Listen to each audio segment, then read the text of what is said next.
Does any other member wish to speak? Does any other member wish to speak? Does any other member wish to speak?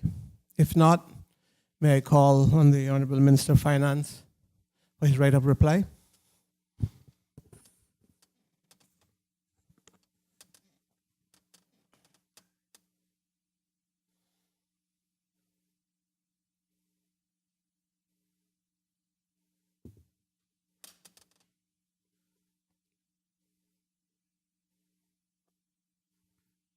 Thank you, Mr. Speaker.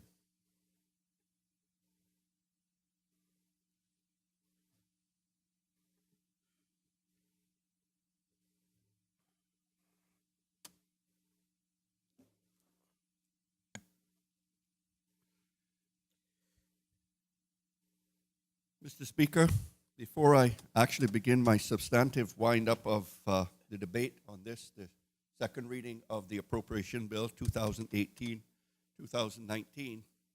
I crave your indulgence to allow me to make a few statements with regard to some of the matters that are contained in our budget for 2018-19. And to begin, first of all, Mr. Speaker, by thanking the people of Georgetown East for the confidence that they placed in me in May at the May general elections by electing me to represent them by a very wide margin. I consider it a privilege, an honor to represent the people of that great district and pledge my commitment to do all that I can to help to improve and make improvements to the district and to deal with issues that do come up from time to time with any of them. To that end, Mr. Speaker, I note that within our budget for 2018-19 that there is funding to complete a project that has been started in this financial year. Speaking specifically, Mr. Speaker, with regard to the boardwalk in the South Sound, this area. Mr. Speaker, that project, once completed, I think will be a welcome addition to the community of Georgetown East, but not just to that community, but to the wider community at large.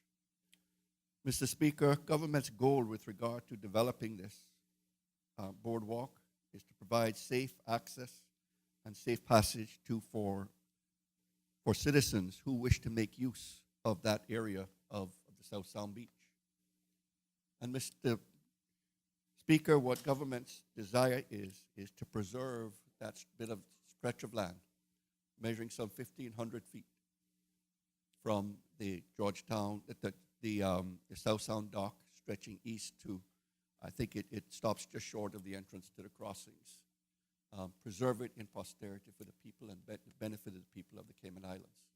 It is an extremely popular spot during the Easter holidays and Easter weekend that people go there and they camp. And it is also a venue as well that's used quite extensively by the Jet Ski Association for their seasonal races. And a lot of great community events take place down there. And government, I know, is keen to make sure that it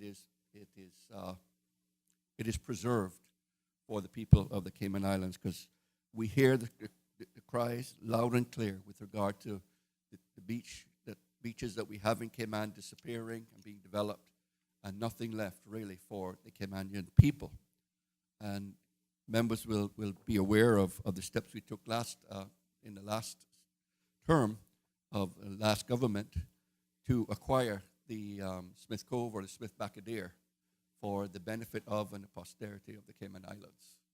And we are committed to doing similar things like that, to acquire other properties where they will have benefit and utility to the people of the Cayman Islands. Yeah. Mr. Speaker, I would like to next make reference to one of the specific areas of my district. Members of this House and the people of Cayman will know quite well of the difficulties the residents of the people in the Randike Gardens area have each year with regard to ongoing flooding when the rainy season hits. Mr. Speaker, this year has been no exception. We have had days and days where there's been significant rainfall that has resulted in substantial flooding in the area. Mr. Speaker, over the past several months, I have been working quite diligently with my colleague, the Honorable Joseph Hugh, Minister for Commerce and Planning and Infrastructure, with regard to taking some reasonable steps to try and alleviate the situation that exists there. Mr. Speaker, thanks to him and to the NRA, there have been a number of new drainage wells that have been drilled in the Randike area, at least a dozen of them in the last month or two, that while do not eliminate the flooding that takes place, it has certainly contributed to the more, the quicker runoff and draining away of the water that exists on the roads leading into to Randike and in the areas in the road system in there as well. So I'd just like to acknowledge the efforts and to say that a lot of things have been done to try and alleviate the difficulties that they face. And of course, Mr. Speaker, we know that it would be extremely difficult to eliminate it completely because the area is such a low-lying area, that there are challenges with regard to the adequate drainage and providing for it in that area.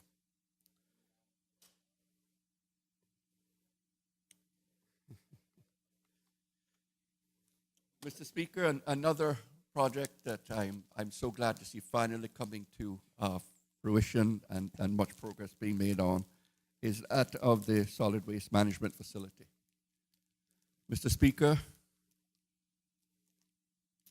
that is not just of concern to the people of Georgetown East, but to all people of the Cayman Islands.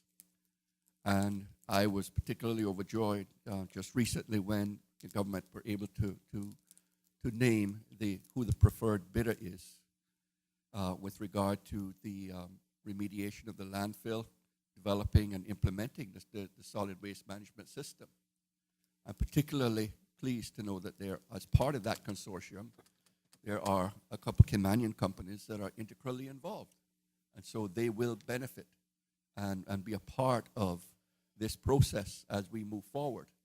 Mr. Speaker, I look forward to the day when we will no longer have to be disposing of garbage in an untreated landfill, or any landfill for that matter, as the solid waste management and the waste-to-energy plant comes online in what is tentatively scheduled for 2021. It will be a great day when that happens.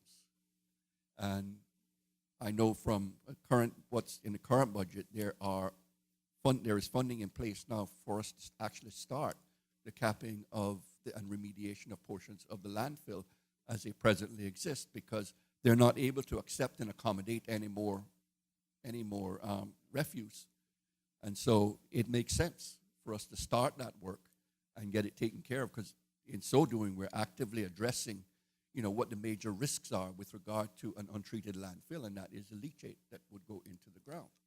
So I'm really pleased to see these things look like they're finally going to start going. Not that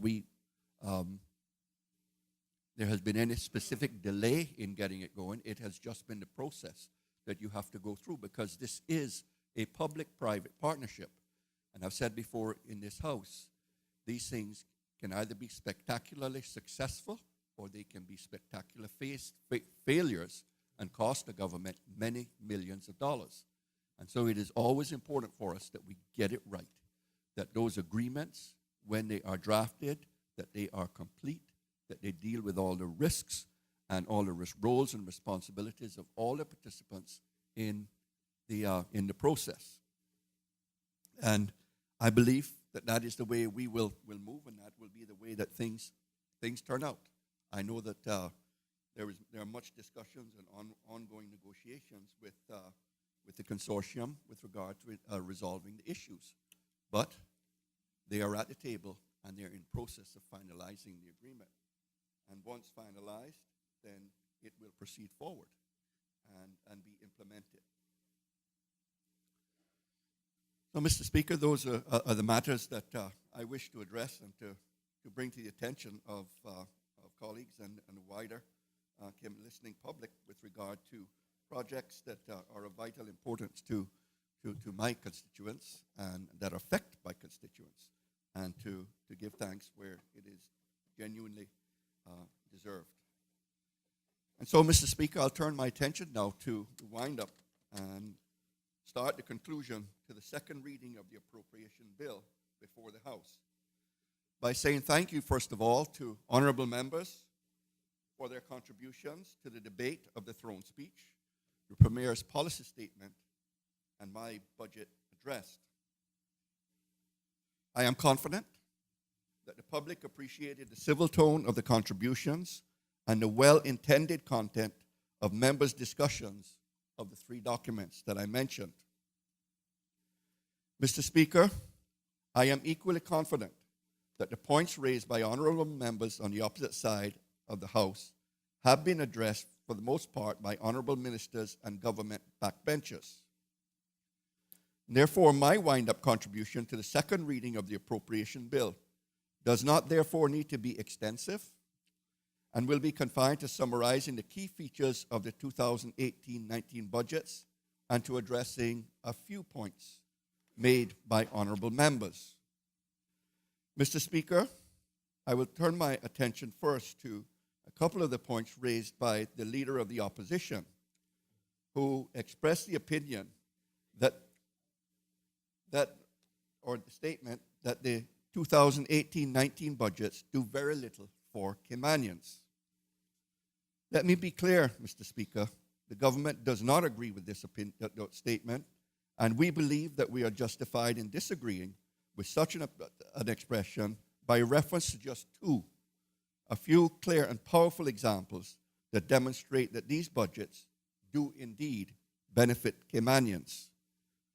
Mr. Speaker, seamen, veterans, and those on permanent financial assistance presently receive a stipend of $550 a month from the government.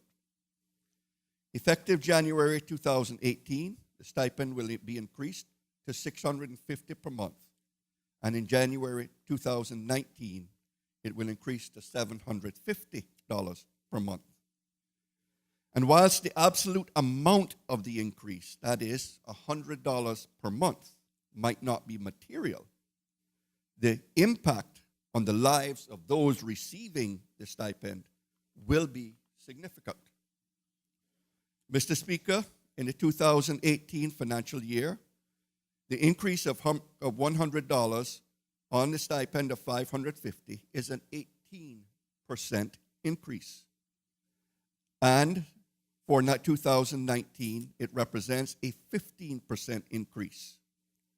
These percentage increases cannot be downplayed nor described as inconsequential to the 855 seamen, 123 veterans, and 901 service persons who are being helped by personal financial assistance, permanent financial assistance.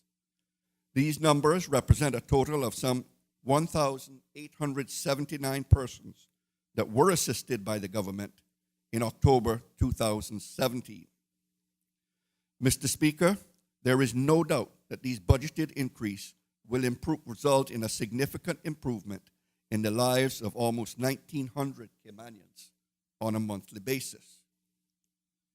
Mr. Speaker, it is sadly the case that there are many persons in the Cayman Islands who receive a very small monthly pension from the Public Service Pensions Board.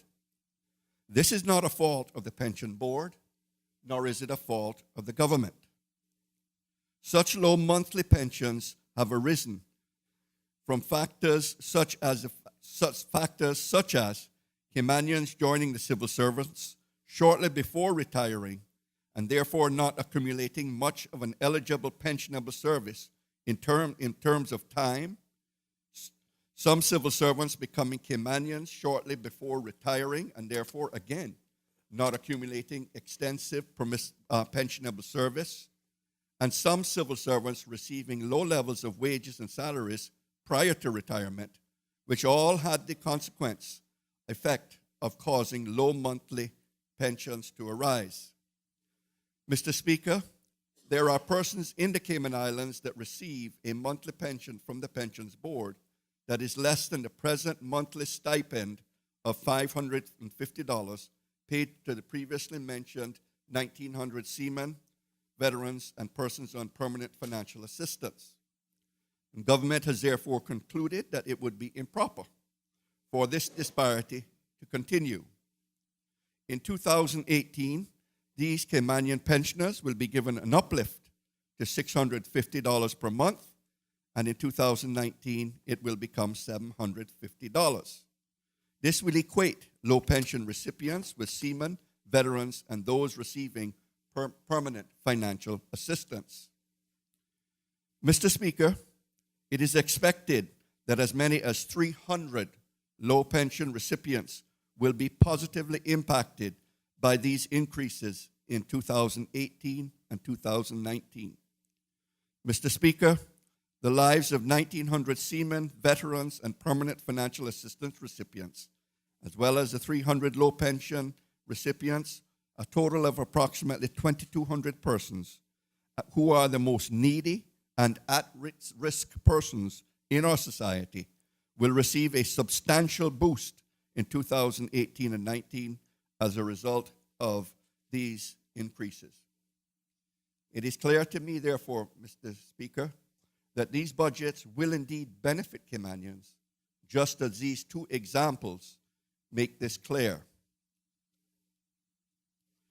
Mr. Speaker, turning my attention next to a couple of other statements that were made in his debate. A comment was made with regard to the increase in the prison's budget. And I recall that the statement was made that the budget of the prison was being doubled at the expense of education. Well, the truth of the matter is, Mr. Speaker, nothing could be further from the truth. It is true that the budget item PRI 13, Prison Custodial Services, does show a very substantial increase. But there was a very simple reason for it. And that reason is that other line items, specifically PRI 14, Prison Order in the 2016-17 budget, and PRI 15, Prisoners' Care, are not separately funded and disclosed in this 2018-19 budget, but really have been rolled up into PRI 13. Mr. Speaker, when you look in total at the funding for prisons, in 2017, it was $13.7 million on an annualized basis. In 2018, it goes to $15.7 million, and in 2019, $15.9 million. So while there is a jump in 2018, it is relatively flat in 2019, but it is not a doubling of the prison services that was suggested in the debates. Mr. Speaker, other statement was made with regard to the government surplus that we are projecting for 2018-19 of some $86 million. And it was suggested that it really wasn't a surplus, but rather a deficit.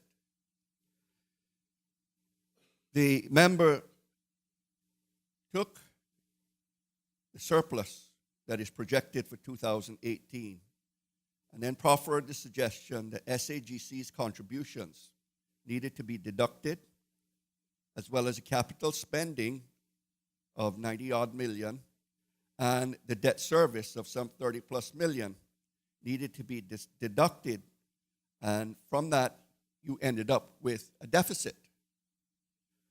Mr. Speaker, this is a flawed argument because what is happening with those statements is that you're mixing capital with operating items. Yes, it is true that if you take the net surplus and you deduct SAGC's contributions, capital spending, and debt service, you end up with a negative number.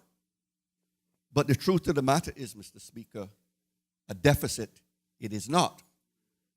And I don't know how to describe the numbers that were being proffered, but it certainly is not a deficit.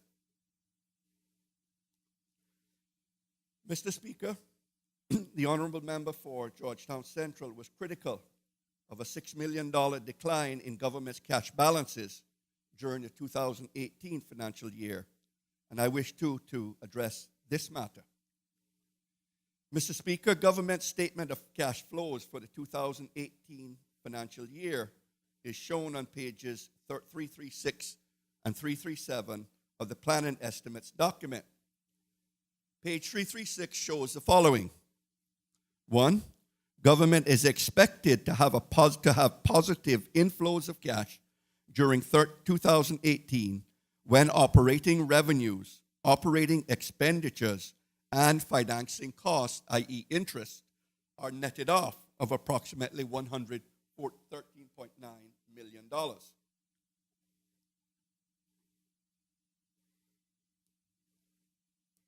The cash outflows from government's plans to incur necessary capital expenditure and to make supporting equity investments to its statutory authorities and government-owned companies during 2018 is expected to be approximately $89.8 million.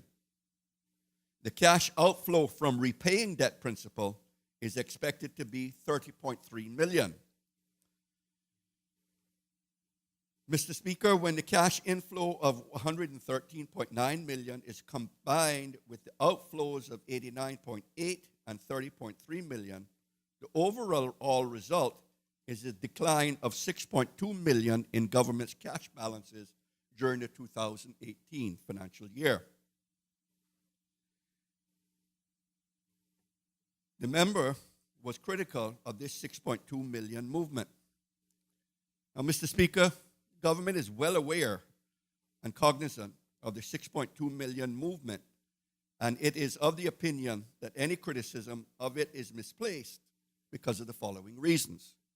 First, because the government will have significant positive cash balances on the 1st of January 2018, budgeted to be approximately $380 million, even with a $6.2 million negative movement during 2018, the resulting balance at the 31st of December 2018 will be a significant positive one of $373.5 million.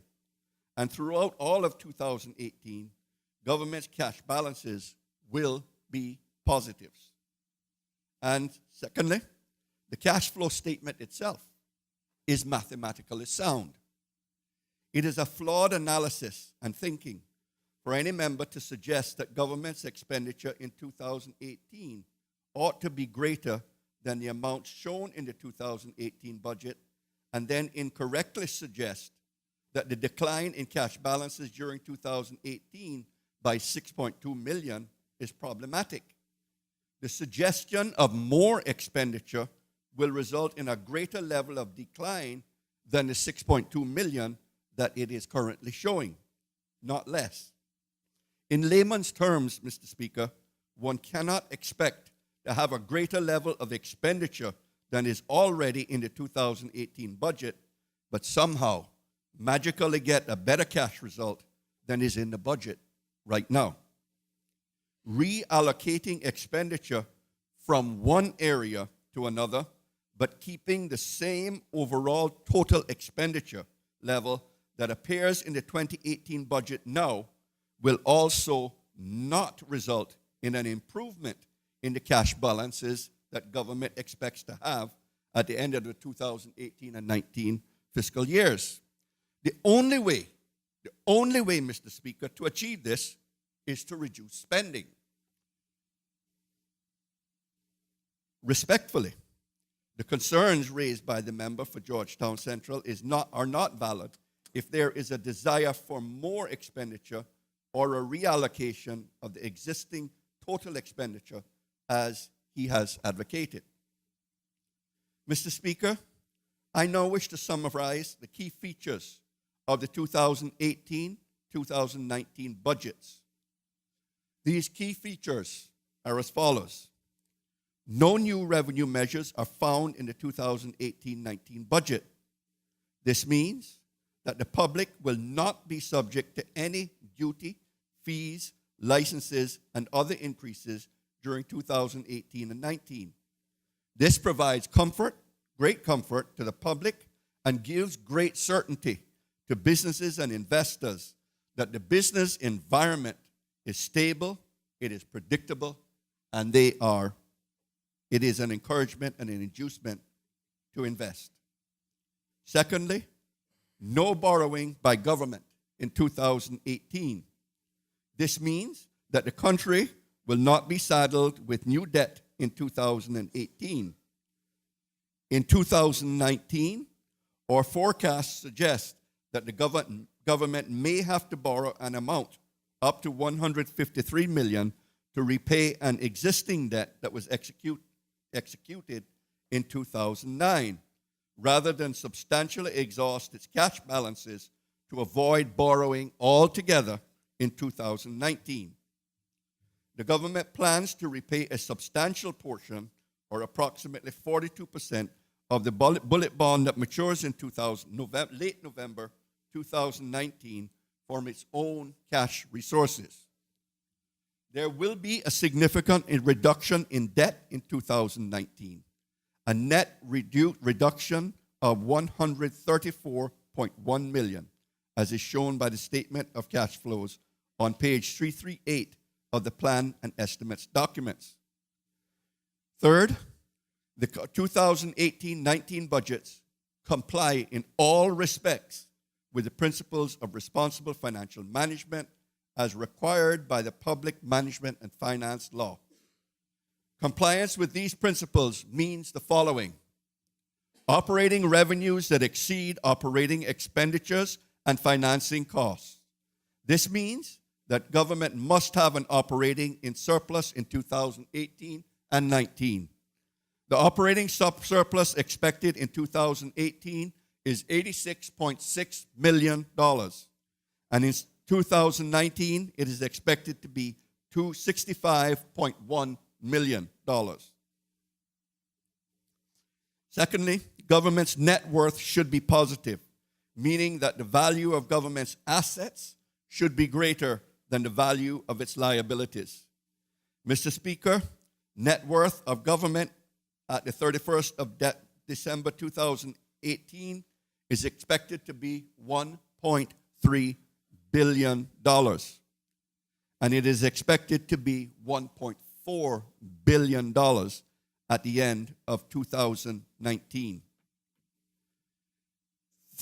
The debt servicing costs of the entire public sector should not be more than the 10% of central government's operating revenues.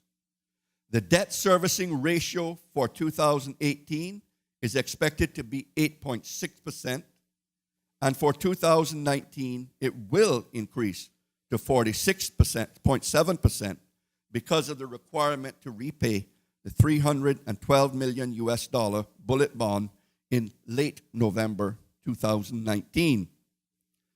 This position has been discussed openly and transparently with the Foreign and Commonwealth Office officials, who fully understand that it is a technical and unavoidable situation and does not in any way indicate an increase in borrowing. Quite the opposite.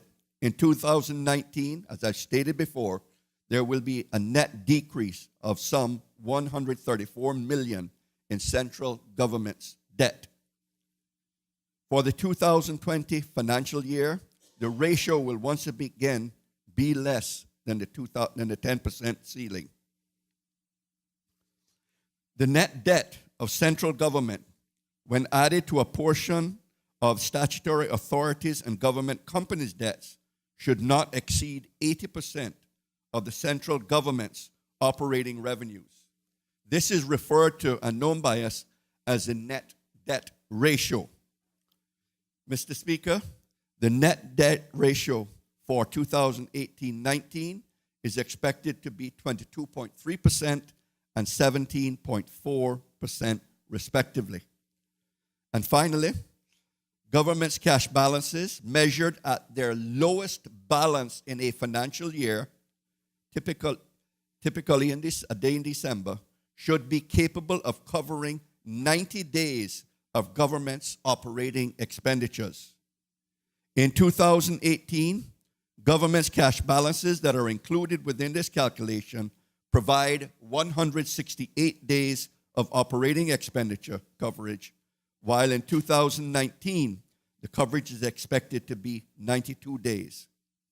The decline in 2019 reflects the fact that government is expected to use a significant amount, or approximately $108.3 million of its own cash balances to assist with the repayment of the $312 million US bullet bond that matures in late November.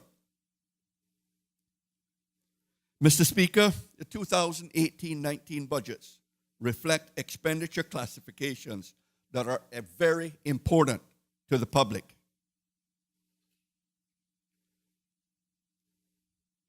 Mr. Speaker, feedback from the public tell us that, and it's been aired quite openly here in the debates, tell us that there are three main primary things that our people are concerned about. They are concerned about crime and safety. They're concerned about education. They're concerned about health. Those are the three. And Mr. Speaker, in the 2018 budget, reflect the following. 22% of operating expenditures are in respect of national security, keeping the public safe and protected. 17% of operating expenditures is in respect of education. And expenditures related to health represent some 15% of operating expenditures in 2018. Collectively, Mr. Speaker, these categories account for 54% of government's operating expenditures in 2018. And it is quite proper that this is the case. It represents areas that are critically important to the public. In 2019, the results are almost identical. 22% operating expenditures for national security, 17% in respect of education, and expenditures related to health, 16% of operating expenditures in 2019. On the capital expenditure side, significant amounts are again with respect to important areas of national security, education, and health, as is evidenced by the following figures. A total of $20.1 million over the 2 years with respect to the John Gray High School. $14.6 million is to be spent on solid waste facility over the 2 years to enable a healthier and cleaner environment to exist for the public. $13 million is planned for a new mental health facility to care for the mental health needs of the country's citizens and for those who require assistance. Fire equipment over 2018 and 19 will have a $7.8 million enhancement, and $4.4 million will be spent on police stations over 2018-19. Mr. Speaker, the Cayman Islands economy must grow to provide jobs for its citizens and to provide the means by which the government can incur the much-needed expenditures that I have mentioned. Mr. Speaker, I've deliberately not critiqued the contributions made by each honorable member that spoke to the bill. However, their contributions were duly noted and, I believe, were largely dealt with by ministers and government backbenchers. I anticipate and expect that there will be healthy scrutiny, and it will occur during Finance Committee later this week. Mr. Speaker, national governments throughout the Western world have accepted that economic growth is driven primarily by investors and businesses in the private sector. However, fiscal policies of national governments do have a major impact on investors and businesses' willingness and desire to invest or to expand their operations and create or stimulate economic growth. One of the key aspects and attributes of a national government that induces or encourages private sector-led economic growth is fiscal prudence in its own affairs. Fiscal prudence is characterized by governments organizing their revenue and expenditure affairs in such a way that the need for fees and tax changes, which are disruptive to the private and a disincentive to the private sector, become unnecessary. It is also a well-accepted economic belief that leaving the maximum amount of a person's income at their disposal will also induce the best and most economic growth. The government has managed its revenue and expenditure plans in such a manner that it demonstrates fiscal prudence. Why? Because we understand that it will induce economic growth. It is for this reason that my budget address is entitled Maintaining Fiscal Prudence and Inducement to Growth. Mr. Speaker, it is timely that I remind members and the public of this one fact. A government cannot spend what it does not first take from someone else. And that is the mantra. Mr. Speaker, government has been fiscally prudent, and we have no doubt that this will induce growth in the Cayman Islands economy. It will improve the lives of its citizens and residents. National governments around the world produce budgets that reflect their best determination as to how those countries' limited financial resources should be used to address seemingly unlimited needs of the public that they serve. Honorable ministers of government and its backbenchers undertook a similar task and deliberated thoughtfully. The results of our deliberations and determinations are recorded in the 2-year budget documents that were tabled in this House on the 27th day of October 2017. And those determinations are also reflected in the appropriation bill for the 2018-19 financial years. The government is satisfied that it has presented fiscally prudent and responsible budgets for the next 2 years. And so, in conclusion, Mr. Speaker, the appropriation bill and its accompanying budget documents represent a prudent approach to managing government's finances. And in conclusion, I wish to thank all honorable members for their explicit and tacit support for the appropriation bill now before the House, and I respectfully ask that they vote for the second reading of the bill.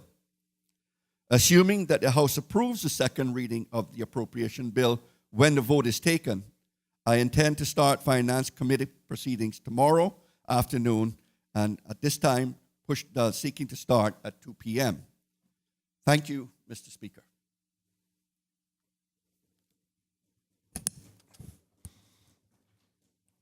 Honorable Premier.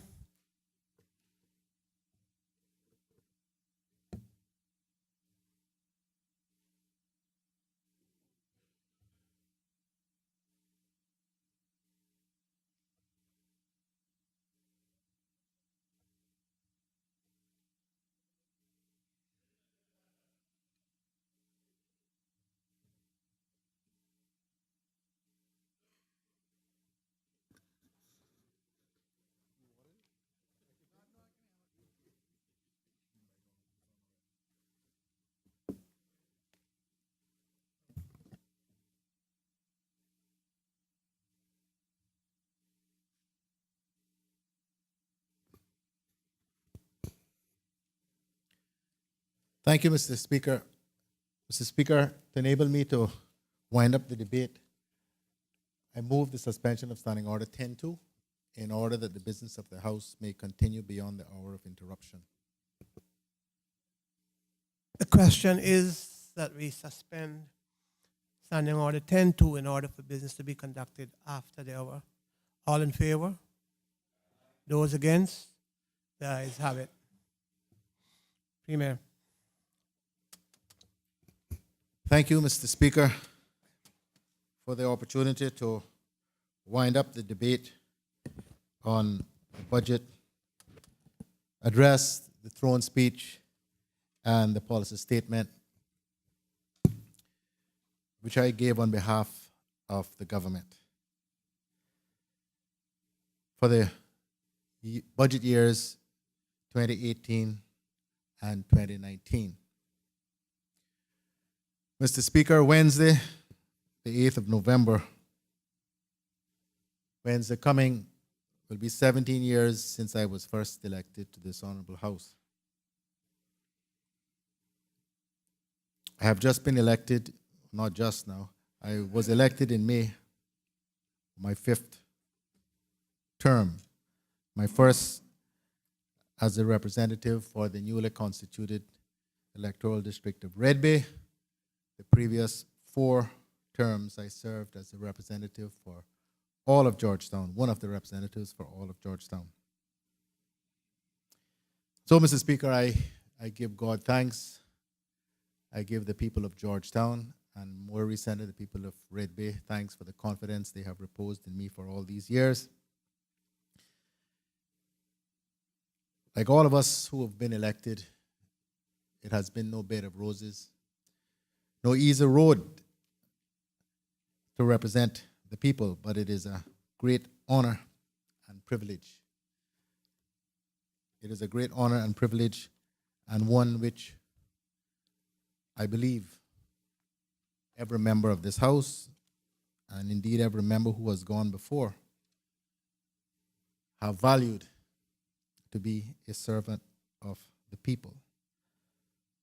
Some of us have been able to navigate the difficult waters better than others. Some of us survive, even thrive. Others have much shorter careers. The member for Savannah spoke about that, and he is a long-serving member who knows very well how to navigate the constituency, work, and ensure re-election. Mr. Speaker, I do not believe we got off to the most auspicious start at this meeting.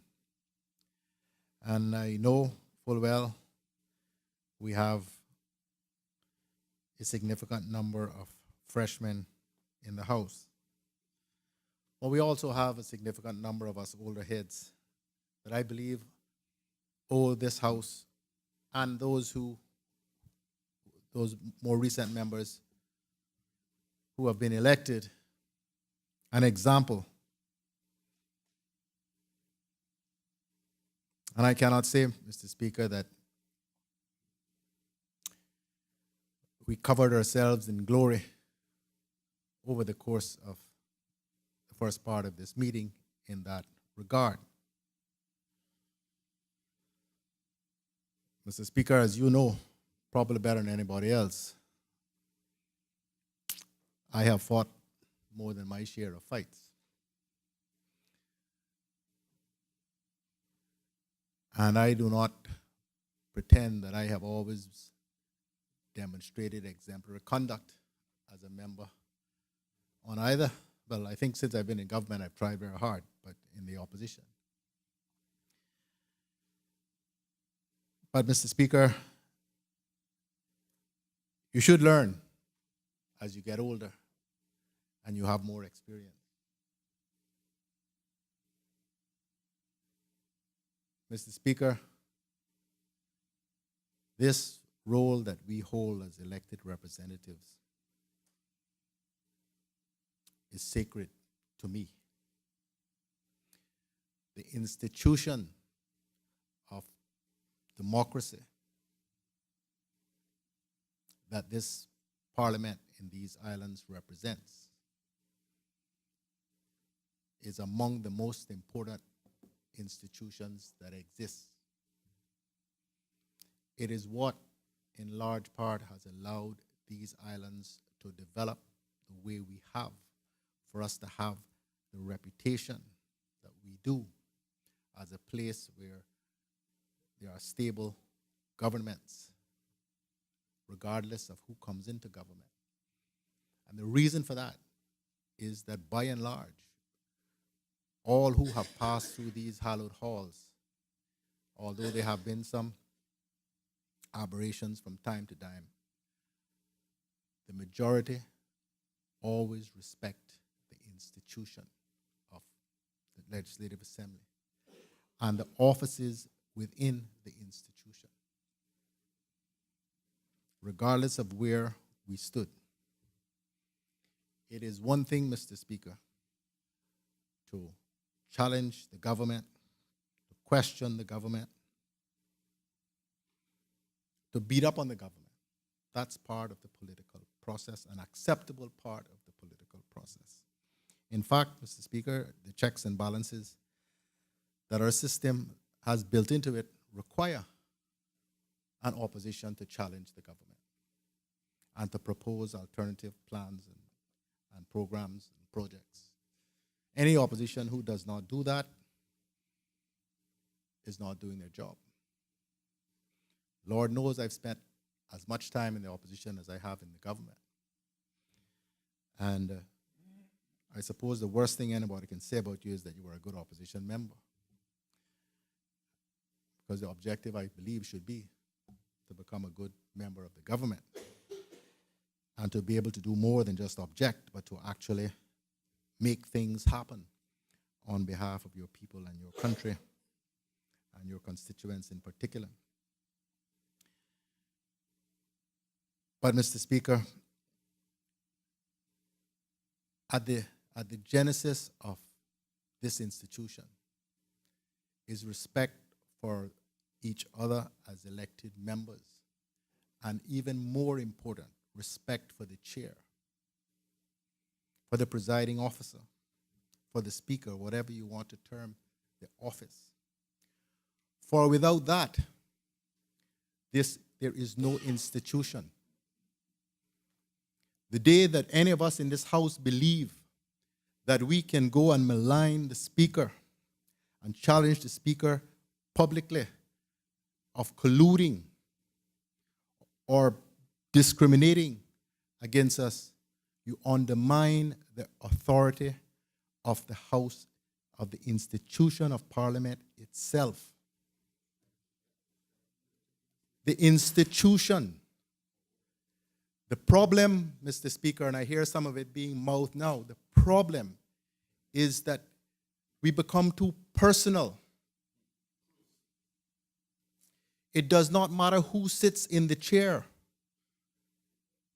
It does not matter who sits in the chair. It is the institution, it is the office that we must respect, whether you dislike or disrespect the person who holds it. That individual holds that office as a result of a democratic process, and you undermine the democratic process. You undermine the democratic process if you attacked the institution itself. Members, particular senior members in this house, ought to have the ability at this stage in their lives and their careers to be able to discern the difference and to separate their personal disregard or disrespect or lack of regard for individuals while maintaining the appropriate regard and respect for the office, and not, Mr. Speaker, mix them up, because then it just, anything goes. Anything goes. Mr. Speaker, and I first learned this when I was a young lawyer. Well, I don't think I was qualified yet. The reason why we address each other in court, it is my learned friend, regardless of how brutal the argument is. and in this house, the member from Savannah, the member from Prospect, is because in this house, it is not Austin Harris or Arden McLean or Alden McLaughlin. It is the member from Prospect, the member from East End, the member from Red Bay. Because we are here not on our own behalf and free, we believe, to just say whatever we want. We represent the constituencies which elected us. And it's too much personal stuff that goes on. And you can forgive some of the younger members for talking about Austin and you guys. We don't know you guys in this place. It is my colleagues. I don't know you guys in this place, and you boys and you folks in honor over there. It's one thing, Mr. Speaker, for us to behave colloquially like that when we're talking in a joke or whatever to each other, but not when you're talking over this mic in this sacred chamber. I want, Mr. Speaker, for members in here in particular, but the broader public to understand this about me. I have spent far more time here than I have left to spend, both on this earth and in this chamber. I'm under no illusion about that. But this institution of Parliament and these Cayman Islands, where I was not just born, but I wish to die and hear my bones interred, will continue for posterity until the man up above decides the time should end. We all have a sacred duty to uphold what this means and what this stands for. I have, Mr. Speaker, not as much as you, but I have watched the advancement of our little fledgling democracy. I watched it from the outside because I've always been interested in it. But I've also had the privilege and the honor to be an agent of some of the changes. We need more. We need more autonomy. We are trying now, in some respects, by proposing that this House be separated finally from the executive. Should have happened a long time ago. But we undermine those efforts when, because of our personal feelings about something and or the person who holds the office, we beat up on the whole system. Mr. Speaker, I am not saying this as some paragon of virtue. Mr. Speaker, I was suspended from this House by my now colleague minister, who was then Speaker, Minister O'Connor Connolly. Why, Mr. Speaker? Because I challenged publicly a decision that she took, and I did something very similar to what has transpired here. Suggested that somehow she was being wrongly influenced by the government at the time. Mr. Speaker, at the time I thought I did something strong and showed how I was prepared to stand up. Mr. Speaker, over the years, as I have grown and I have matured and I reflect upon these things, because I reflect a lot, I realize that that was the wrong thing to have done, regardless of whether I was right or not in my view. For I did what some members on the other side have recently done. I undermined the authority of the chair. And the minister was right to have suspended me. And so, Mr. Speaker, I am not here, as I said, trying to say that I have never breached these these principles. Not at all. I am telling you, Mr. Speaker, I am telling you what I know based on my experience and my thought, my thinking and reflection on this, something that happened more than 10 years ago now, 12 years ago. So this is, if there's such a thing as an overripe confession, this is it. For it's a long, long time ago. But the longer I'm here, the more I travel, the more experience I get, and the more institutions of Parliament that I encounter, the more proud I am of this little Parliament that we have and what we have been able to achieve. And I see so much promise for what can be achieved. For long after I have departed these chambers and this life, some of those that have just come in, I expect, will be here. Cherish this. I say none of this out of malice or a desire to chastise anyone. Cherish what we have. My colleagues, cherish it. Take the opportunity. Travel, look, listen, watch how they do it in other places. And you will come back with a view that this is special. Hear what I say. And I'm not suggesting that Parliament should be Sunday school or church. I do not expect members to behave in that way. But let us respect the institution. Let us respect these chambers. Let us respect the offices that we each hold. And let us respect each other above all else. I have seen some bad things happen down here because people lose respect for others. I have been involved in situations where members have been disrespectful to other members. Let us try to avoid that insofar as possible. Mr. Speaker, beat up on each other as much as we need when we get up on these mics. But do not beat up on the individual.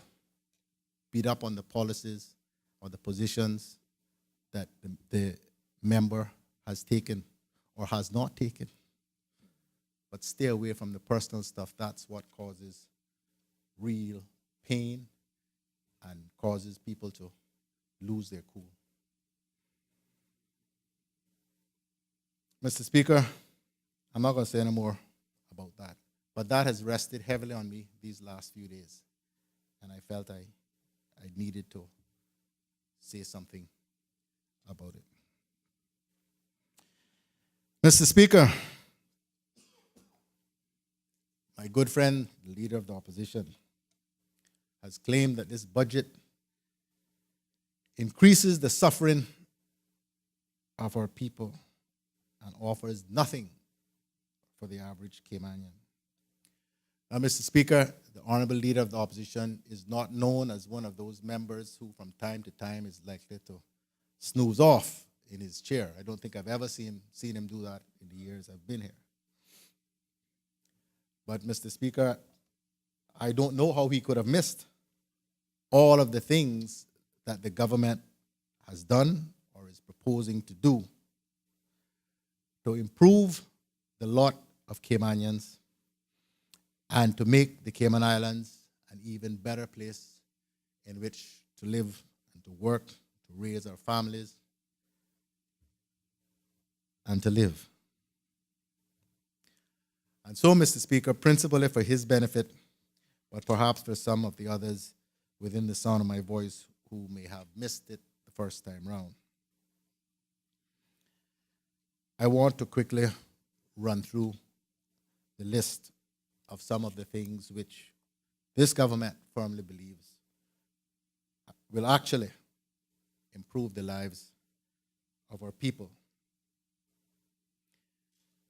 Mr. Speaker, government is repaying a significant amount of debt. So the leader of the opposition may think that how does that help the average Caymanian? Mr. Speaker, look around the region, look around the world, and see what happens when government gets into a debt spiral and who in the end winds up paying for it.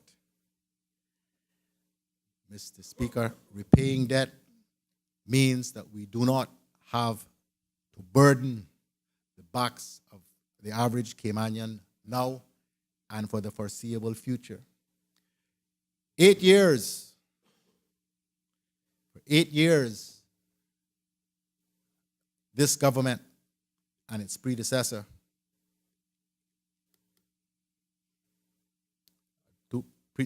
two previous governments, 8 years, we have not borrowed any money for long-term financing.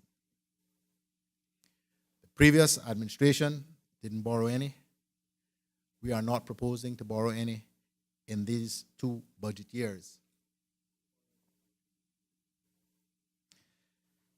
At the end of this budget period, Mr. Speaker, the total debt of the Cayman Islands will be half of what it was in 2013.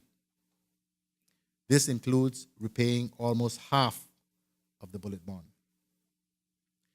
In fact, Mr. Speaker, this government will finance all of its operating and capital costs with no additional new borrowing or any additional taxation on families and businesses. We are providing balanced budgets with suitable surpluses, thus maintaining fiscal stability of government finances. Mr. Speaker, we all know, and we are all concerned and working to address it, that the issue of healthcare, long-term healthcare liability, is a significant concern for this country. But believe you me, Mr. Speaker, compared with any country in the region, not just overseas territories, but any of them, compared with the United Kingdom, compared with the United States, believe me when I tell you, we are in a good place. We are in a good place. Mr. Speaker, because of all of this, we are in control of our budget, again, including the ability to pay for the many things we are funding over the next couple of years. We have maintained the reduced fees from the previous administration, including the CUC import duty cuts of 75 cents per gallon on diesel, which helps keep the cost of living down. Mr. Speaker, the fact that we have not had and are not proposing to raise any fees or taxes is a huge thing. One of the downsides, if there is such a thing in this regard, of our current system of taxation is that if government increases any fee by the smallest of percentage within a day, it's going to be reflected in the stores, at the pumps, wherever, regardless of whether they just imported the stuff the day before or not. But when government cuts fees and taxes, you don't necessarily see the corresponding reduction. One of the few areas that we are actually able to directly control is the CUC fuel factor, because that is a direct flow through to bills. Mr. Speaker, through new regulations of fuel importers, we are monitoring and influencing decisions that help keep gasoline prices from increasing. We are assisting small businesses to help strengthen this important engine of the economy so that Cayman entrepreneurs and the employees they hire can benefit from a growing economy. As we heard, tourism is doing very well, and with several new hotels on the cards, we expect further increases in stayover tourism as room stock increases. And we're also anticipating increases in cruise tourism. Many Caymanians earn a living from tourism, Mr. Speaker. We want more of them, to become directly involved in the service industry, but there are still many Caymanians who earn a living directly or indirectly from tourism. Mr. Speaker, as the Minister for Financial Services spoke to, financial services industry is facing challenges. We know that. Those of you who have been paying attention and would have watched particularly on BBC or Sky News, this breaking story about the Paradise Papers, we have every reason to believe there's more to come, that this was the first of a number of installments. And while there has not been the hint of any illegal or improper activity on behalf of anyone who has used the Cayman Islands and its financial services and financial services institutions, we know this is part of a coordinated smear campaign about tax havens, as they are continuing to brand us. We know there is the imminent threat of blacklisting by the EU ECOFIN ministers. Government is doing everything we possibly can to address that challenge and concern, but there are things over which we have little control. But, Mr. Speaker, this budget provides significant funding to enable us to address these challenges, whether it is by hiring the personnel or firms we need to assist with lobbying or providing advice, or staff within the ministry and the various departments for which it has responsibility, or indeed, Mr. Speaker, Cayman Finance. Mr. Speaker, the development sector is doing well, with several major developments in the work being planned. From January this year to October, our Department of Planning approved more than 1,000 projects at an estimated value of $688 million, a sharp increase from the same period in 2016, when there were 760 projects at a value of $342 million. Mr. Speaker, these numbers are proof of the increased confidence investors have in our country, our government, and our economy. There is no question, and I don't even think the opposition questioned the fact that the economy is doing well and is growing. Real GDP, which shows economic growth, is projected at 2.1% this year and 2.4% next year. And because we are doing well economically, we continue to see unemployment fall for Caymanians. In this budget, we have pledged to make sure it falls further through economic growth, as well as strengthening the small business sector, encouraging new industries, keeping construction jobs alive, as well as government employing police officers, firemen, and prison staff. Mr. Speaker, one of the things that seems to me to be dimly understood by some members of the opposition is the fact that we cannot provide jobs to Caymanians and economic opportunities without development and economic growth. I hear members of the opposition bemoaning major construction projects, challenging things like governments exploring the possibility of a transshipment port, complaining about the construction that is going on, improving our road infrastructure. And I say to myself, Mr. Speaker, how is it that we are supposed to provide the revenue to fund education, to fund health care, to deal with mortgage foreclosures? Money does not fall like manna from heaven. This country has been built and is still reliant on inward investment. I repeat that, Mr. Speaker. This country is reliant on inward investment. Failing that, we are in huge trouble. We worry because, correctly, there is 6.1% Caymanian unemployment. You make the inward investment stop. So see what those unemployment numbers are. Why is it we believe that my father's generation, all the men went to sea? Because there was no work here. Because there was no inward investment. And anybody who believes that cussing Mr. Dart or whichever developer there is, because that makes you feel good, they're buying up all the land.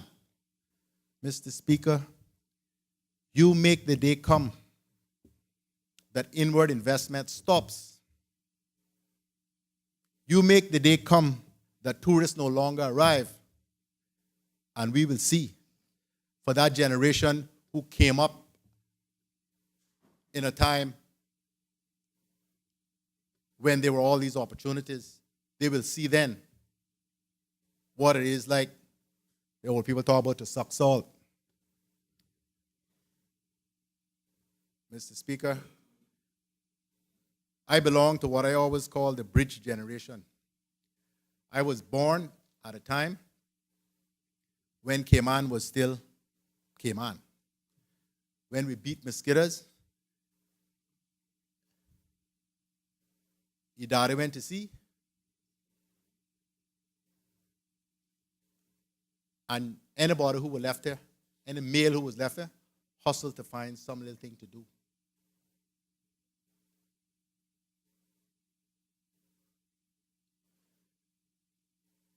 I know what Cayman was like in the tough times. Not the tough times of my father, not suggesting that. It was a lot easier by the time I was born. But I know what it's like to know want.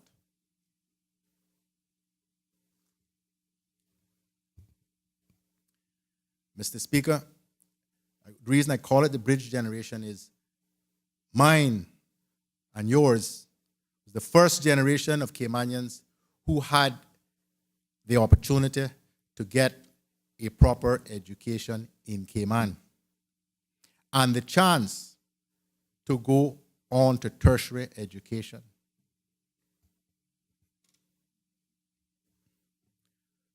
So we have had, I think I have the benefit of having both perspectives.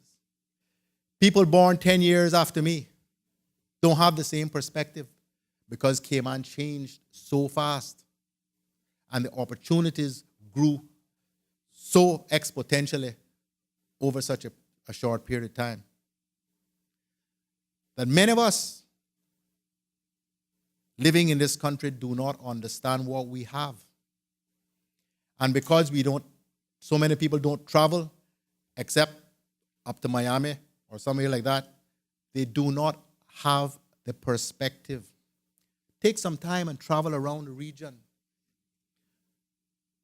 Go to somewhere else beside the United States and you will understand how well we are doing as a country and a people in this little place called the Cayman Islands.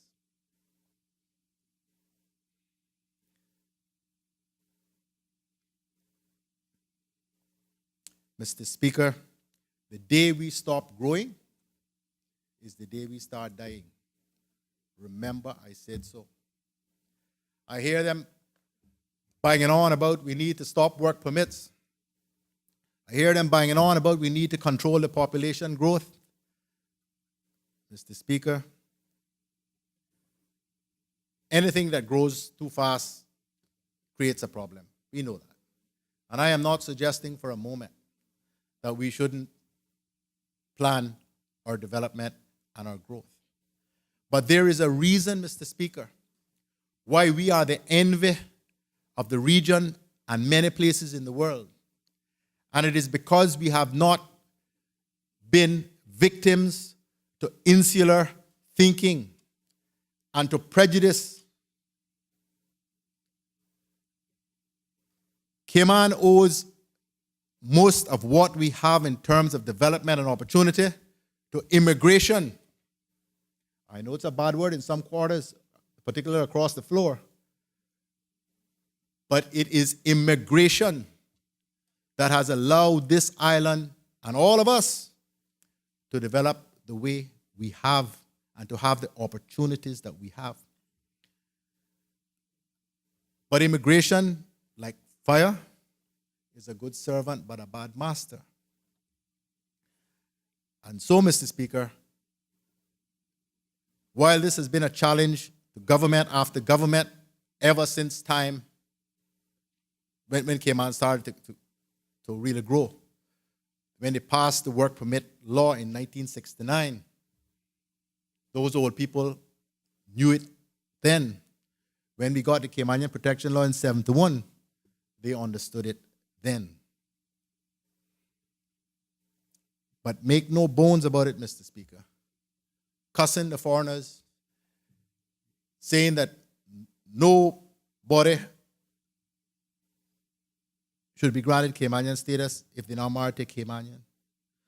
That is the kind of thinking that put the Bahamas where they were for all of those years. Mr. Speaker, you look across the region and look at which of the countries are doing well, and it is those who have been willing to say, listen, we welcome immigration. Our people must have opportunities as well. But properly managed, immigration provides lots of those opportunities for our people. And that, Mr. Speaker, is what divides in a huge way the views and policies of the administration that I lead from the one led by the leader of the opposition.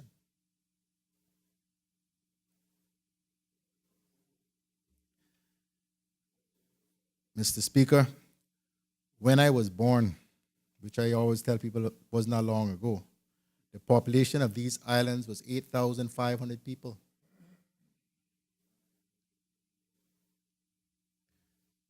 I think the last I saw from ESO was 6-1-5 or something like that. And, Mr. Speaker, Cayman's population had remained largely, stagnant for the best part of more than 200 years.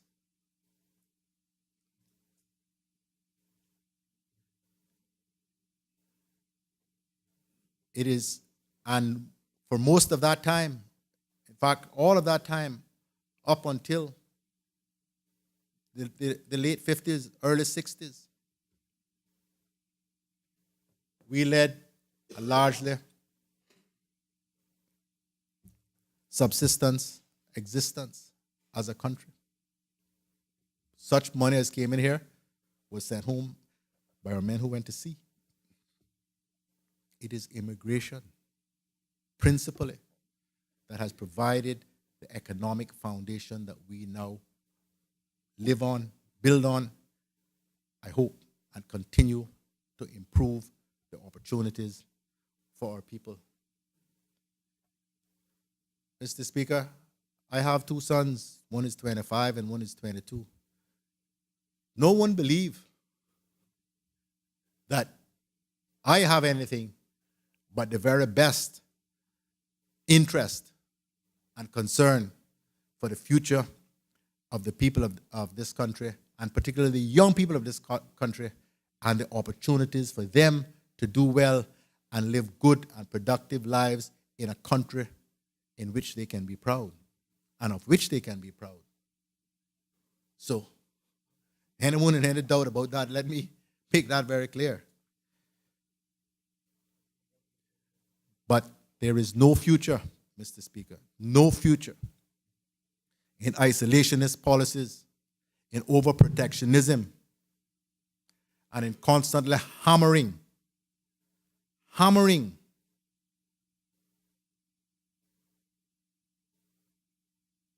the source of Cayman's prosperity.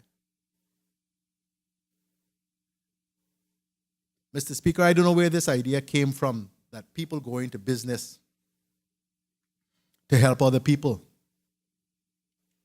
People go into business to make a profit. This belief somehow that I keep hearing, not just now, but I heard it in the last term as well, that businesses are to be made to help this one and to help the next one. That's not why people go into business.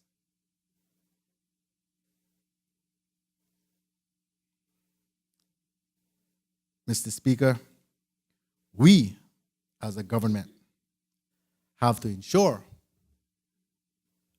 that we have the necessary legislation and we have the necessary ability to enforce it, and that we develop a culture where businesses come to realize that in order for them to do well, they need to ensure that local people do well. Of course. But that's not the same thing as to say that businesses are charities, because they are not, nor should they be expected to be.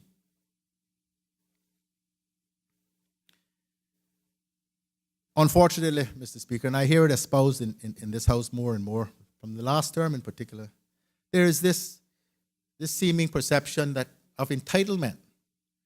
You know, that because we are Caymanians, we are entitled to this and we are entitled to that.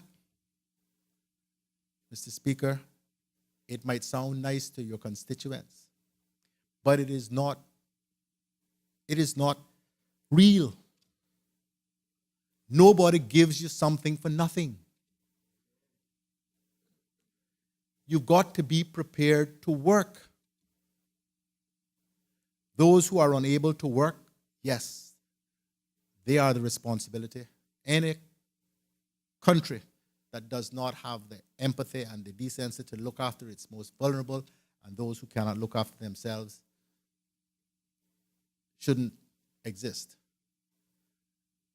But for those who are able-bodied and able-minded, Mr. Speaker, we do them a disservice, as I have heard espoused many times, and I hear it on the talk show every day, when we lead them down the road to believe that because they are Caymanian, that in and of itself entitles them to the job, to the opportunity. No, Mr. Speaker, I did not raise my two sons that way, because that's not the way I was raised. And I never got anywhere except because I was determined, ambitious, and hardworking. Yes, people gave me opportunities, and we should always seek to give our people opportunities. But it's an opportunity to do something, to be something, not because of what you have been able to achieve, not simply because of the fact that you're a Caymanian. That, Mr. Speaker, is an incredibly dangerous mindset. It is a mindset that is going, if it completely takes root, it is going to undermine the ability of Caymanians to truly aspire and to truly achieve in their own country.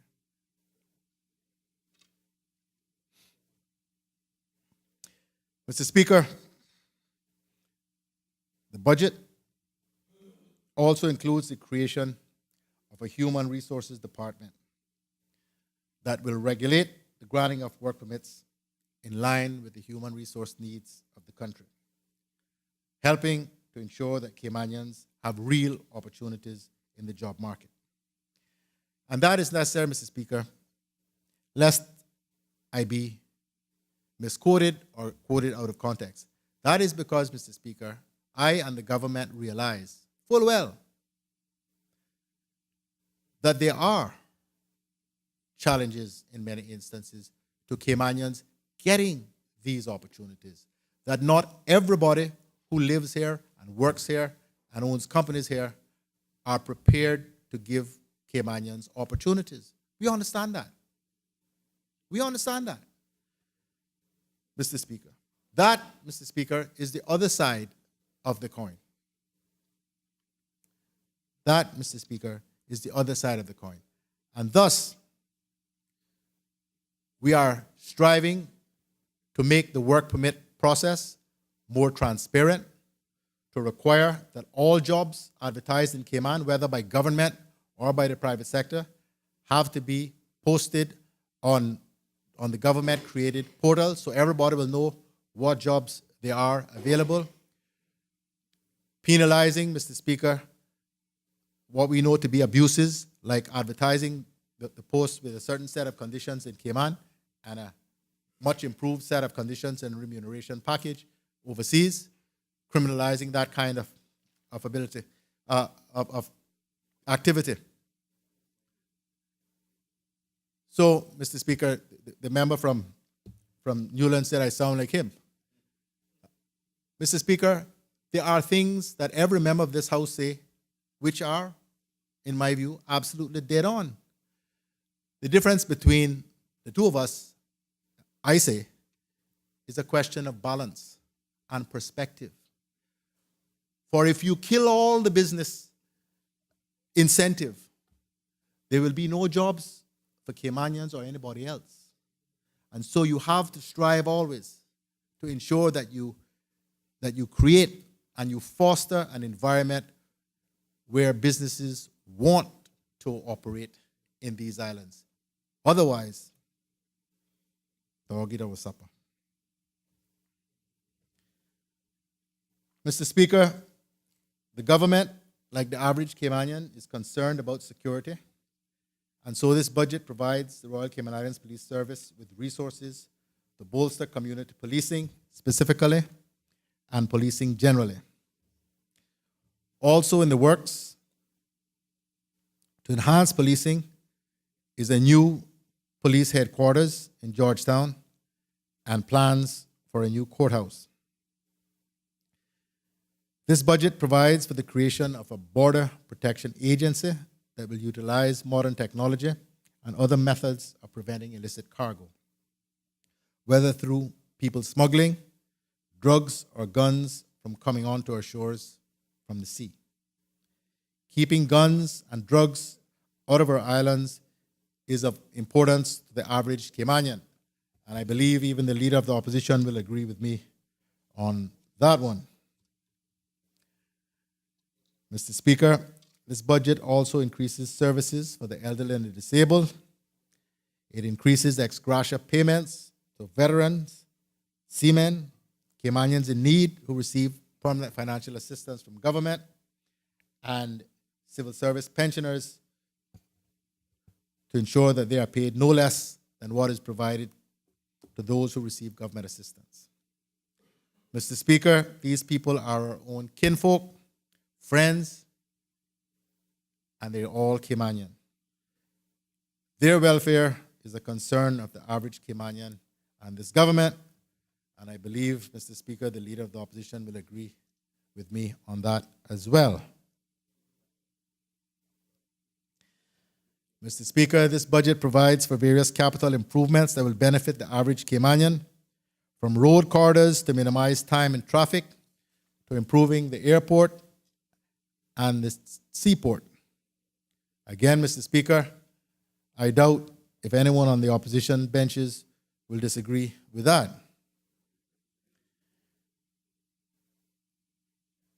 Mr. Speaker, we are starting work on a new mental health facility that has been much needed for many years. And this, Mr. Speaker, I believe is of benefit to Caymanians. We are moving successfully forward to fixing the problems at the landfill with a new integrated solid waste management system that will solve a huge environmental concern for the next 25 years. By incorporating composting, recycling, and waste to energy, we will put only 5 to 10% of what we currently generate into any new landfill. This benefits Caymanians now and in the future. Mr. Speaker, turning to education, taken as a whole, in my view, we are spending much more on education than any past government. It is the third largest item in the budget and takes up 17% of the overall spend. The last administration began and we are continuing the process of resolving pay stagnation amongst teachers. And this budget also includes the addition of new teachers and support staff.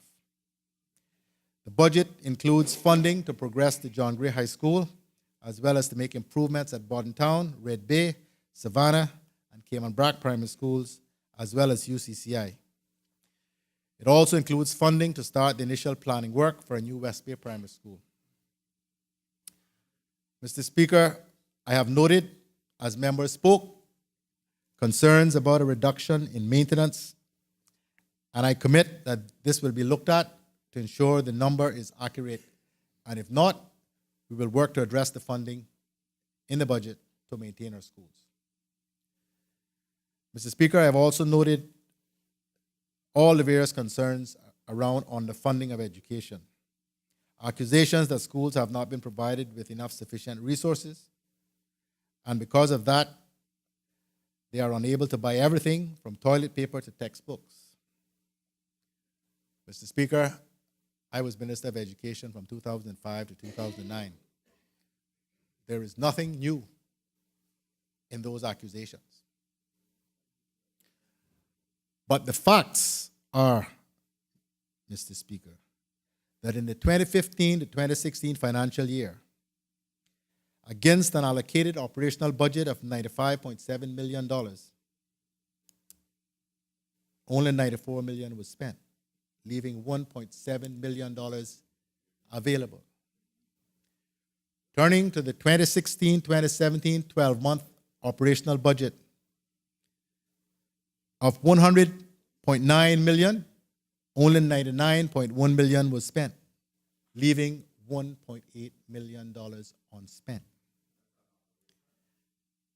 On the capital side, in 2015-2016, $400,000 was unspent. And in 2016-2017, some $3.7 million of the allocated capital budget has gone unspent. My point is, Mr. Speaker,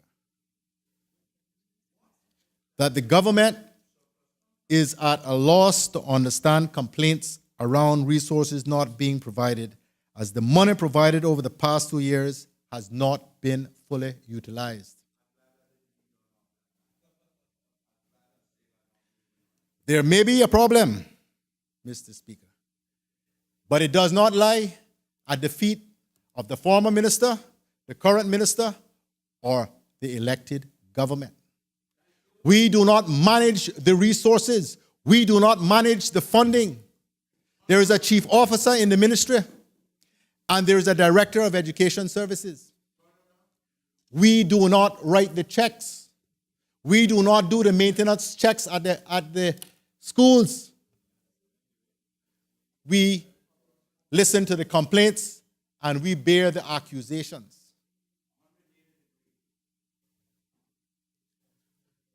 So, Mr. Speaker, as I've said before, I lived as much of my political life over there on the opposition benches as I have here. I know too well. This is my third term in cabinet. You get up early in the morning to get ahead of me when it comes to these sorts of things. Get up early. And, Mr. Speaker, I am not going to sit quietly and have accusations hurled at my government based on information that has been fed to the opposition by people in the civil service. Nor, Mr. Speaker, am I going to have the opposition go on a tour of the schools to collect information to come and challenge the government when all of them there, except perhaps the newer ones, understand full well how the game is played. It is excellent opposition tactics, Mr. Speaker. I applaud them. When I saw them, I said, excellent political move. But please understand that it's not going to go unchallenged. That's fine. I've made my point. I've made my point. I've made my point. Mr. Speaker, turning our attention to the cruise berthing, which seems to be opposed by the leader of the opposition, and I don't know who else on the opposition benches, because I do not know to what extent he spoke for the opposition, which is made up of independents and therefore does not have a collective view necessarily.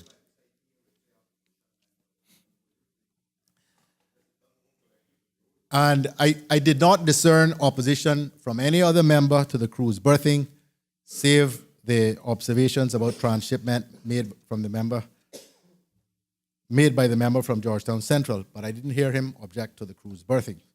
So I'm not going to lay that charge at everybody's feet, just at the leader of the opposition. Again, Mr. Speaker,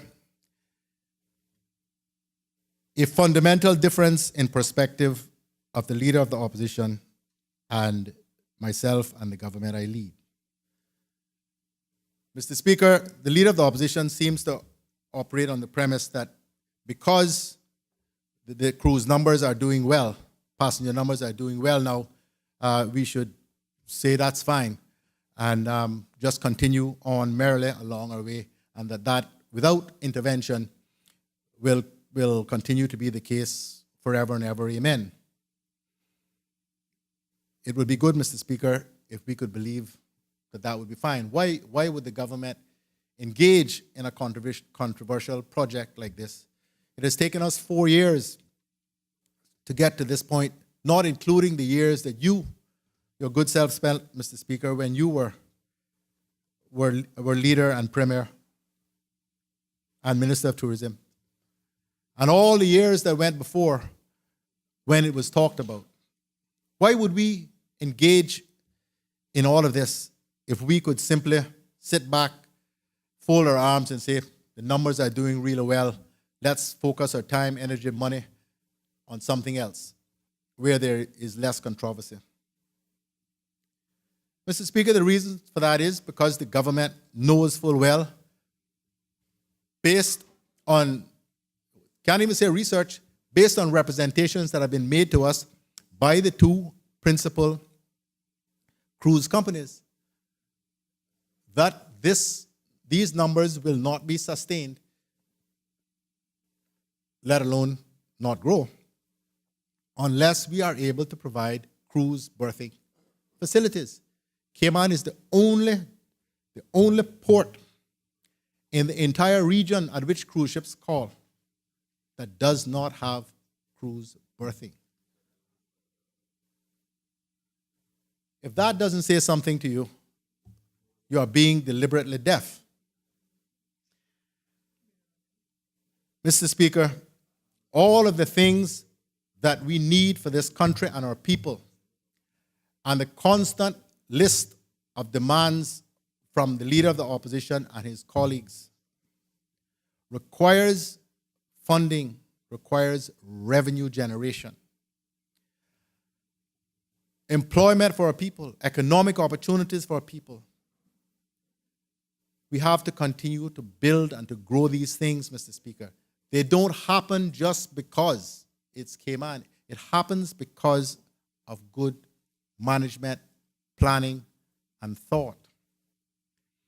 And so, Mr. Speaker, that is why we are pressing ahead with the cruise berthing.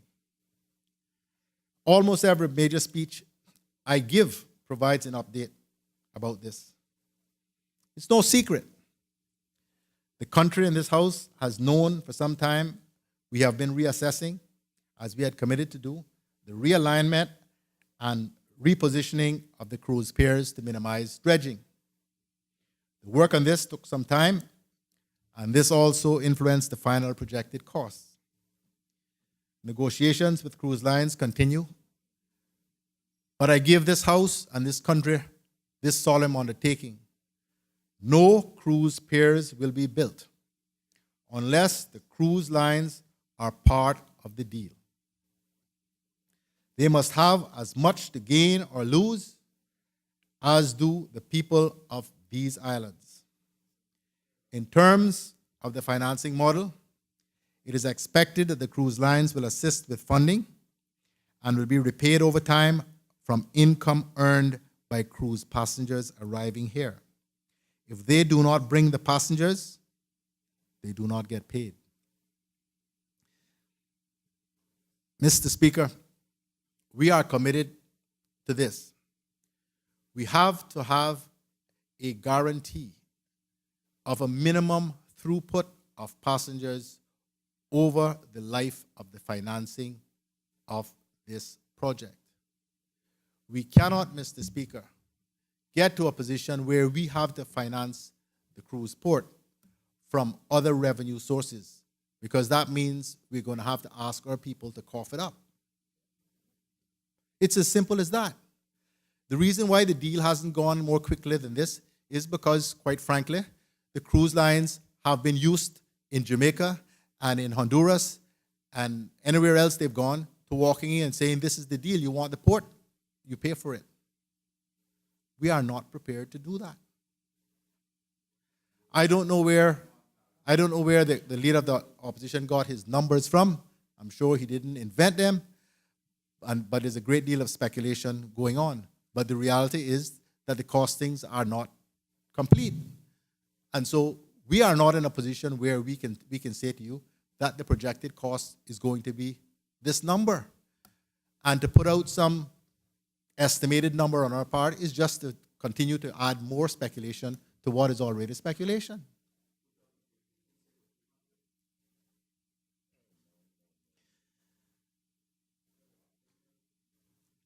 Mr. Speaker, this talk about some deals being behind closed doors with large conglomerates funding the cruise pairs as well as new Cayman Airways planes, we've heard all of this.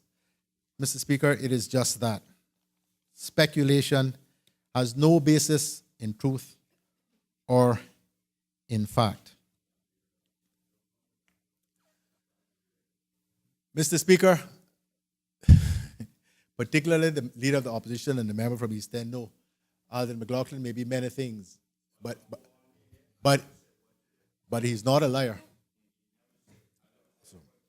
So I don't mean I can't get things wrong from time to time. I wouldn't be human if I didn't. But I ain't gonna come and tell deliberate lies to the House, let alone members.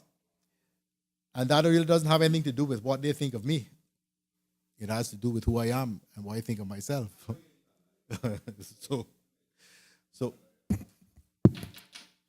So, Mr. Speaker, I believe that we have presented to this country a very good budget. Nothing is ever perfect. I want to thank my colleagues, for this has been really hard work to get here.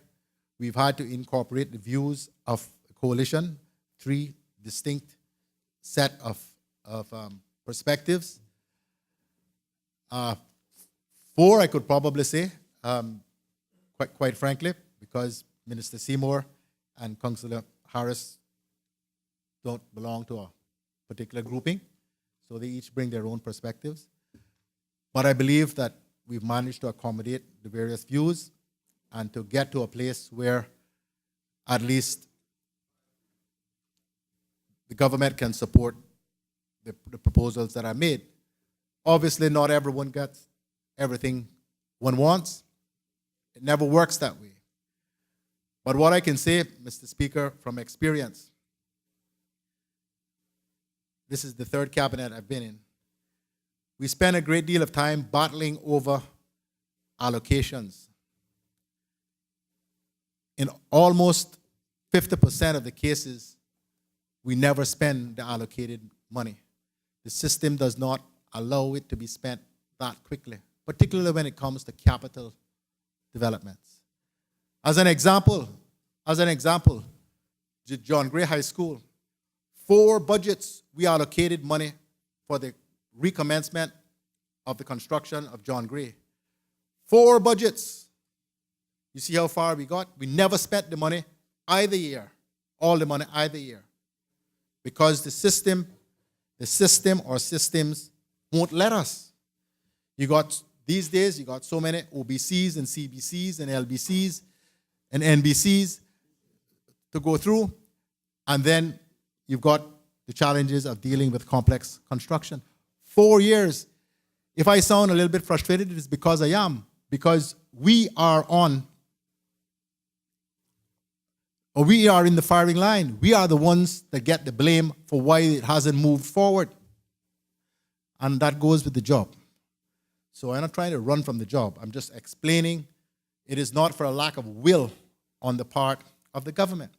And so when I hear the concerns expressed about more capital costs to be allocated to education, if I were a wagering man, I would wager anybody here that if we gave education another $20 million, they wouldn't spend it. No, you can't, because you have to go through the same system I got to go through.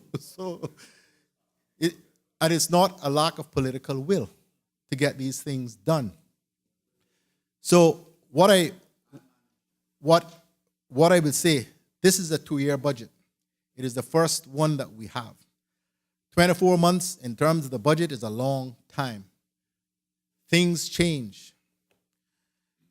What I can commit to is to even more careful monitoring and scrutiny of progress on government projects.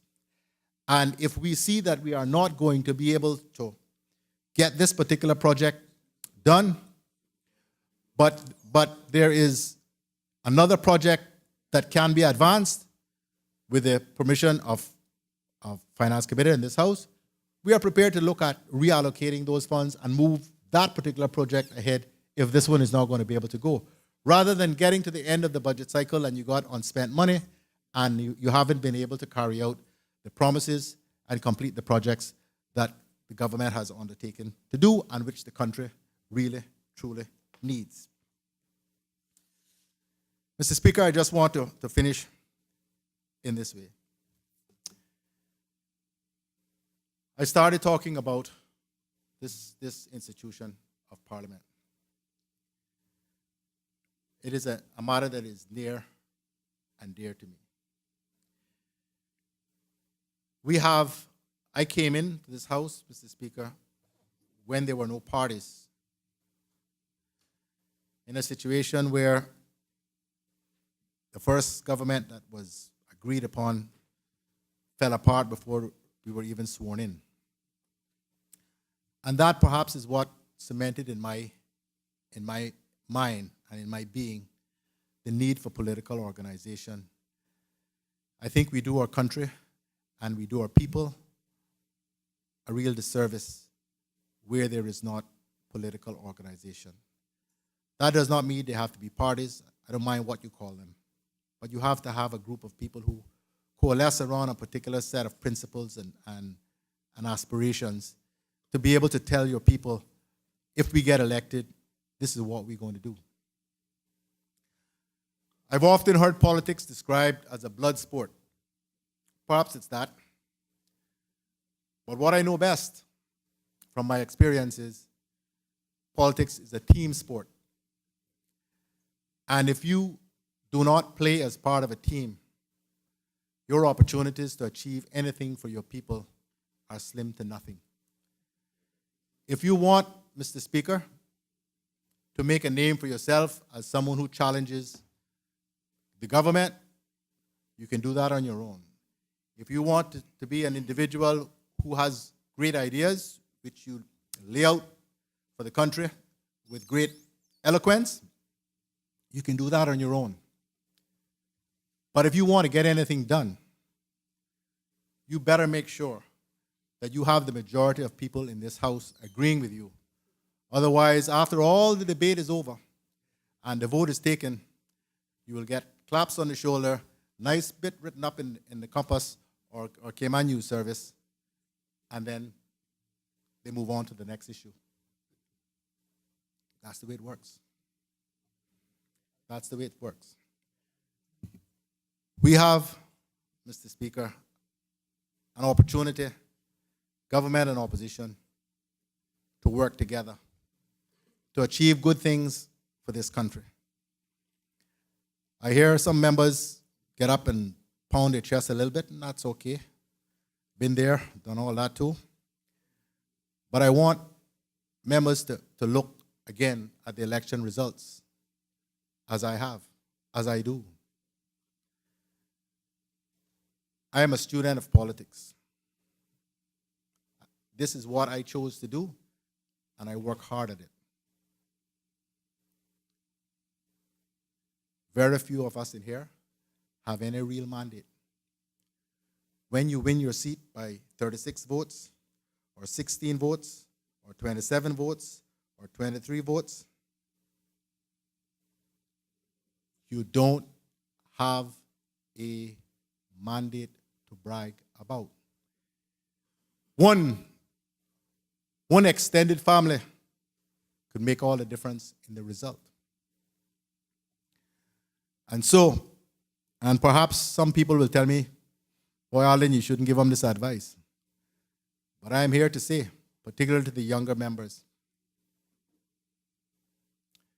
that you will be judged at how well you serve your constituents and the contribution they believe you made. And it will not take much for the result to go the other way when your margin is so slim. So, if I were particularly the younger members of this house, I would be looking at ways in which I can help the government, help my constituents, rather than joining the chorus of those battle axes who want to continue to live out the rest of their political life on the opposition benches, hammering whichever government is there.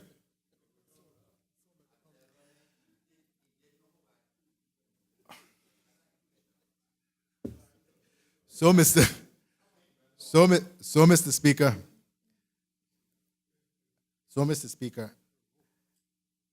I think there is cause for some reflection on the part of particularly the younger members of the House. You cannot, Mr. Speaker, and I accept that.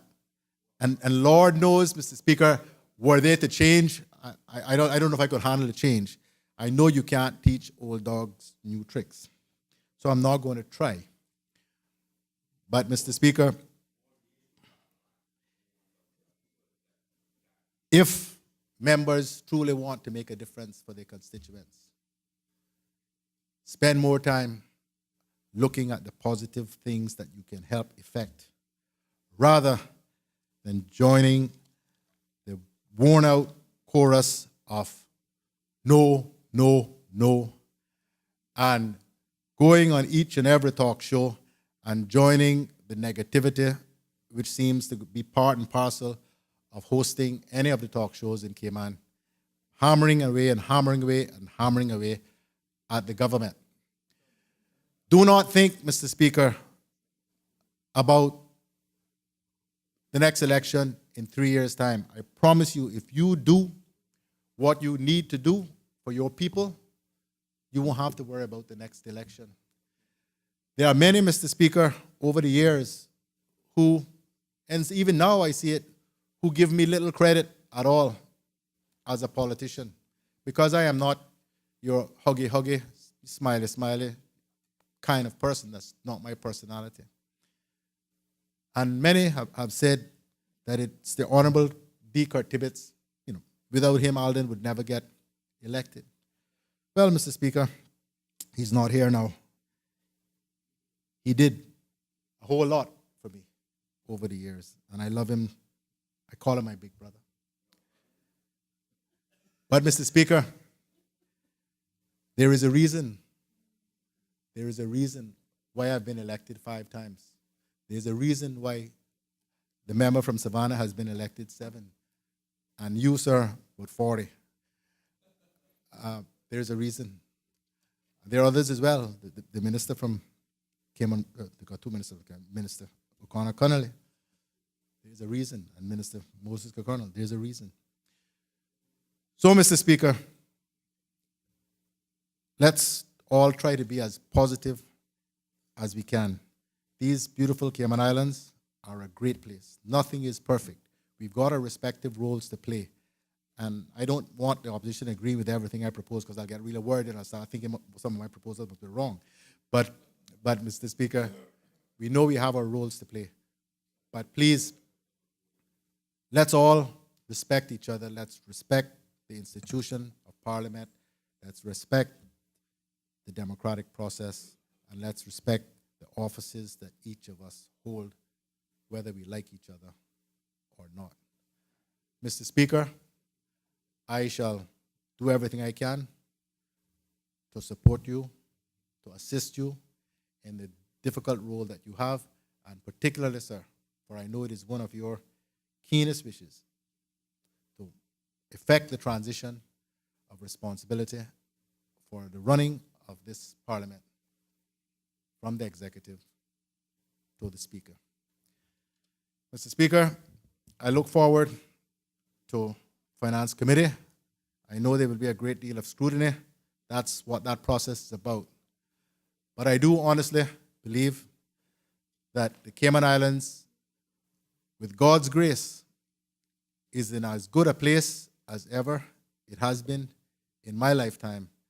And I am honored and privileged to lead this administration, which I believe is going to continue to take Cayman from one height to another over the course of the next 3.5 years. I thank you, Mr. Speaker.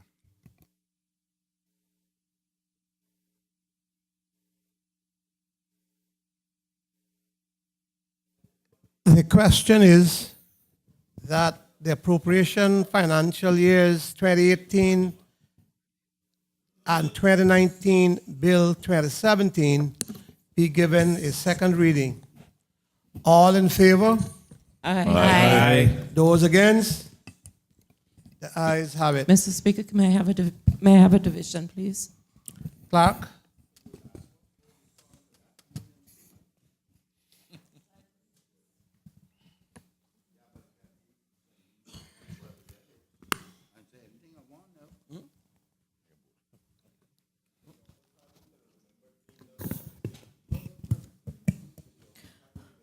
Honorable Alder McLaughlin. Aye. Honorable Moses Kirkconnell. Aye. Honorable Juliana O'Connor Connolly. Aye. Honorable Dwayne Seymour. Aye. Honorable Roy McTaggart. Aye. Honorable Joseph Hugh. Aye. Honorable Tara Rivers. Aye. Honorable Barney Bush. Captain Eugene Ebanks. Aye. Miss Barbara Connolly. Aye. Mr. David White. Aye. Mr. Austin Harris. Aye. Honorable Ezra Miller. Abstain. Mr. Alva Saku. Abstain for now. Mr. Kenneth Bryan. Abstain for now. Mr. Anthony Eden. Aye. Mr. Christopher Sanders. Abstain. Mr. Arden McLean. Abstain.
The results of the division: 12 ayes, 5 abstentions, 1 absentee.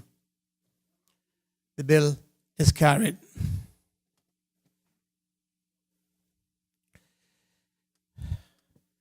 The House will adjourn until the conclusion of Finance Committee. Can the government say when we should start tomorrow morning? Tomorrow. Yeah.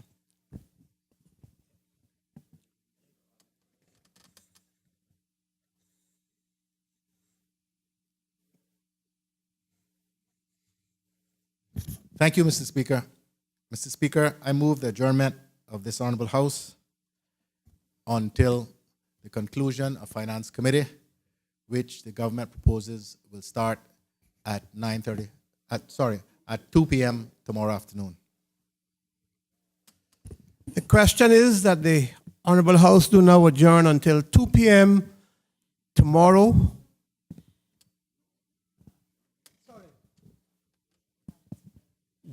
The House will adjourn until the conclusion of Finance Committee, which is set for 9, well, what am I saying? Until 2 p.m. Tomorrow to start, 2 p.m. start. The House will adjourn until the conclusion of Finance Committee.